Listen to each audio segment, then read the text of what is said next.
যদি আপনি হ্যাঁ ভোট দেন তাহলে পরে এখন আর রাষ্ট্রপতি চাইলেই ওই খুনিকে মাফ করে দিতে পারবে না। রাষ্ট্রপতি ভিকটিমের পরিবারে আসবে এবং ভিকটিমের পরিবারকে জিজ্ঞাসা করবে, অনুমতি নেবে যে আপনারা রাজি আছেন কিনা।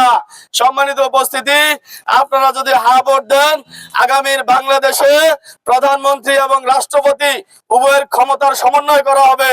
উভয় মিলে বাংলাদেশের জন্য নতুন নতুন বিধান প্রণয়ন করবে। আমরা বিগত দিনে দেখেছি রাষ্ট্রপতি শুধুমাত্র গল্প করার জন্য বাংলাদেশে থাকে, শুধুমাত্র ওনার বইয়ের সাথে ওনার কি আচরণ সেই কথাগুলি আমরা বিগত দিনে দেখেছি। আর রাষ্ট্রপতিকে আমরা দেখেছি বিভিন্ন সমাবর্তন অনুষ্ঠানে, শুধু কলেজে আর কলেজে। এই রাষ্ট্রপতি বাংলাদেশে শুধুমাত্র অপরাধীদেরকে মাফ করা ছাড়া কোনো এক পয়সার কাজে লাগে নাই। আমরা যেটা করব, যদি হ্যাঁ জয় যুক্ত হয় তাহলে প্রধানমন্ত্রীও চাইলে এককভাবে রাষ্ট্র পরিচালনা করতে পারবে না, চাইলে রাষ্ট্রপতি এককভাবে কিছু করতে পারবে না। উভয়ের মাধ্যমেই বাংলাদেশ পরিচালিত হবে। সম্মানিত উপস্থিতি, আপনারা যদি হ্যাঁ জয় যুক্ত করেন, এইটুকু বলতে পারি দলীয় বিবেচনায় সরকারি চাকরি হবে না।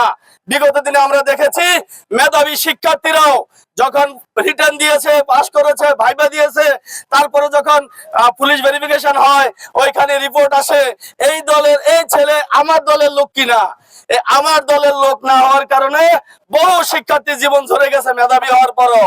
আপনারা যদি হ্যাঁ জয় যুক্ত করেন, আপনারা যদি গণভোটে যদি হ্যাঁ ভোট দেন, তাহলে সরকারি কর্ম কমিশন গঠন হবে বিরোধী দল এবং সরকারি দলের পক্ষ থেকে। তার মানে সেখানে আর এককভাবে দলীয় লোক দিয়ে আর নিয়োগ হওয়ার সুযোগ নাই। সেখানে অবশ্যই আপনার আমার যদি মেধাবী সন্তান থাকে এবং সে যদি মেধার জোরে এগিয়ে যেতে পারে, তাহলে দলীয় বিবেচনা তাকে চাকরি করতে হবে না, মেধার জোরে আমাদের সন্তানরা চাকরি করতে পারবে। সম্মানিত উপস্থিতি, আপনারা যদি বাংলাদেশ থেকে স্বৈরাচার মুক্ত করতে চান, আপনারা যদি চাঁদাবাজ মুক্ত করতে চান, তাহলে আপনারা অবশ্যই হ্যাঁ ভোট দিবেন। হ্যাঁ জয় যুক্ত করুন, বাংলাদেশের ন্যায় প্রতিষ্ঠা করুন, বাংলাদেশের বিচার ব্যবস্থাকে স্বাধীন হওয়ার সুযোগ দিন। আপনারা জানেন বিগত দিনে আমরা দেখেছি এই বাংলাদেশের পার্লামেন্টে ইচ্ছা মতো বাংলাদেশের জাতীয় সংবিধান কাটাছেড়া করা হয়েছে, ইচ্ছা মতো আইন পাস করা হয়েছে এবং সে আইনে নিরীহ মানুষদেরকে ফাঁসি দেওয়া হয়েছে। আমরা তীব্র নিন্দা জানাই। আমরা বিশ্বাস করি যদি আপনি হ্যাঁ জয় যুক্ত করেন, যদি হ্যাঁ ভোট দেন, তাহলে আর বাংলাদেশ সংবিধান এককভাবে কাটাছেড়া করার সুযোগ কারো হাতে থাকবে না।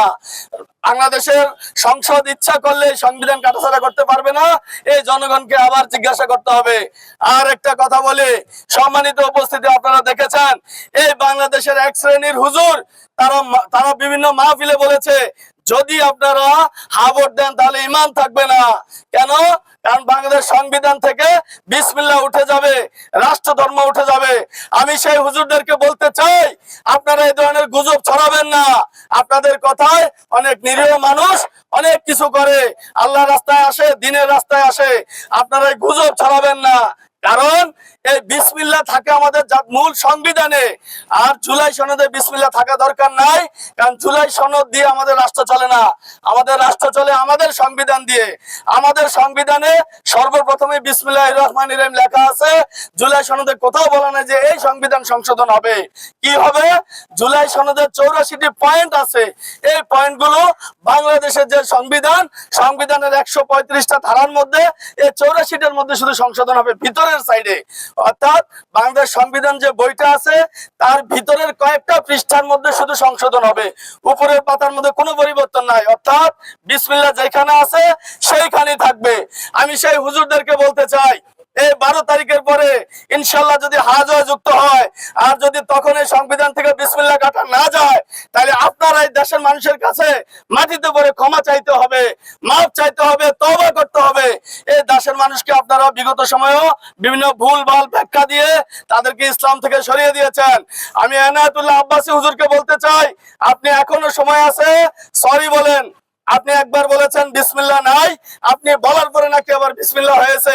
এই ধরনের মিথ্যা কথা আমি আপনাকে বারবার না বলার জন্য অনুরোধ করছি, কারণ কিছু মানুষ আছে যারা আপনাকে বিশ্বাস করে। আপনি দয়া করে মিথ্যা কথাগুলো বলবেন না। বাংলাদেশ সংবিধান থেকে বিসমিল্লাহ ছুটে যাওয়ার কোনো সুযোগ নাই। এই বিসমিল্লাহ সংশোধনের কথা জুলাই সনদে কোথাও বলা নাই। বলা হয়েছে বাংলাদেশের রাষ্ট্র ব্যবস্থা কি হবে, আইন ব্যবস্থা কি হবে, এই কথাগুলো বলা হয়েছে। আপনারা কি দেখেছেন না? যারা বাংলাদেশের সুশীল সমাজ, শিক্ষিত সমাজ, আপনারা জানেন এই জুলাই সনদ আমাদের মুক্তির সনদ। এই জুলাই সনদ যদি হা ভোট হয় তাহলে জুলাই সনদ পাস হবে এবং এই বাংলাদেশ থেকে চাঁদাবাজি মুক্ত হবে, স্বৈরাচার মুক্ত হবে। আজকে আমরা দেখেছি যে সরকারকে আপনি আজকে ভোট দিয়ে ক্ষমতায় দিবেন, এই সরকার এই চেয়ার থেকে আর নামতে চায় না, ফেভিকল লাগিয়ে দিয়ে বসে থাকে বছরের পরে বছর। আর যদি আপনি হাজার যুক্ত করেন তাহলে এই সরকার একবারে 5 বছর, সর্বোচ্চ 2 টার্মে 10 বছর থাকতে পারবে, তারপরে আর রাষ্ট্রীয় ক্ষমতা থাকতে পারবে না। তখন কি হবে? যখন একটা সরকার জানে যে আমি সর্বোচ্চ 10 বছরই থাকতে পারবো, তখন উনি অন্যায় করবে না, চুরি করবে না, ছিনতাই করবে না, চাঁদাবাজি করবে না। কারণ আপনারা জানেন যে আপনি ক্ষমতা থেকে নামার পরে আপনার বিচার শুরু হয়ে যাবে বাংলাদেশে। বিচার যখন 10 বছর পরে শুরু হবে, তাহলে এখনকার মতো চুরি চামারি হবে না। এজন্য আপনাদেরকে অনুরোধ করছি, আপনারা অবশ্যই আসন্ন ত্রয়োদশ জাতীয় সংসদ নির্বাচনে হ্যাঁ ভোট দিবেন। আর যদি না ভোট দেন তাহলে আমরা যেমন আছি এই ফকির জাতি আমরা এরকমই থাকবো, আমাদের ভাগ্য আর পরিবর্তন হবে না। এই সুযোগ বাংলাদেশে আর আসবে না। এই একটা সুযোগ আমরা পেয়েছি বাংলাদেশকে পরিবর্তন করার জন্য।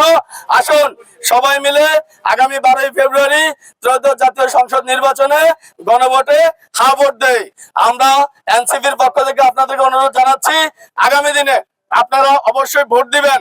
যারা বলছেন ভাই আমার ভোট দিলে কি হবে, আমি একজন মানুষ, আর একজন মানুষ একটা ইট ছাড়া একটা বিল্ডিং হয় না। আপনি একজন ছাড়া এই দেশের ভোট সুন্দর হবে না। আপনারা প্রত্যেকে যার যার জায়গা থেকে ভোট দিবেন। দলীয় প্রার্থী আপনাদের পছন্দের ব্যক্তিকে আপনারা দিতে পারেন, তবে আমরা বলবো যে জামাতে ইসলামী, দাঁড়িপাল্লা চাইলে আপনারা এখানেও ভোট দিতে পারেন। কারণ অন্যান্য দলগুলো আমরা দেখেছি বিগত দিনে ক্ষমতায় ছিল।